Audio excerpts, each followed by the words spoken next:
To Pete Buttigieg, because he went on Fox News Sunday with Chris Wallace over the weekend defending his marriage because he has received a lot of criticism. Here he is. I am in a faithful, loving, committed marriage. I'm proud of my marriage, and I'm proud of my husband. And I'm not going to be lectured on family values from the likes of Rush Limbaugh or anybody who supports Donald J. Trump as the moral as well as political leader of the United States. He was responding to Rush Limbaugh's criticism that his same-sex marriage and his youth, his age, could be an obstacle for voters in the election.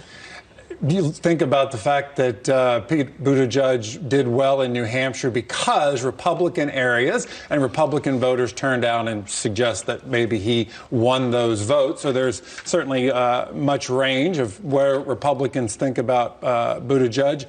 His challenge is that now there's going to be a series of states where Republicans don't get to come in and help him win. And as Super Tuesday in particular, he and Amy Klobuchar would do anything to get the kind of attention that Bloomberg's getting with his money and that Sanders has because he's already run once before. Jessica. So notice that the Republican on the panel doesn't want to talk about what the substance of the criticism was, which was a homophobic comment made by Rush Limbaugh there. It's really interesting to me as someone who is an open advocate, obviously, for same-sex marriage, which is now the law of the land.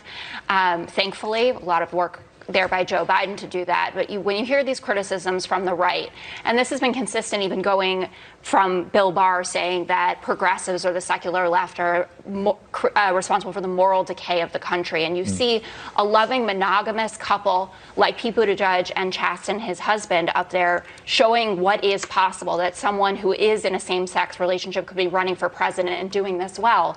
And then they're torn down by Rush Limbaugh, who's been married 4 times, I think. We have Donald Trump 3 times married, cheated on all of those wives, and you hear these. Let's not bring in personal relationships, but we could say exactly what it is that Rush Limbaugh says so that it's fair in the conversation here. On his radio show, he said a gay guy, 37 years old, loves kissing his husband on debate stages. Can you see Trump have fun with that comment? That is, at best, an intolerant comment. At worst, it is homophobic. But I would say, from a political point of view, the age factor, the experience factor, is more likely to hurt Mayor Buttigieg.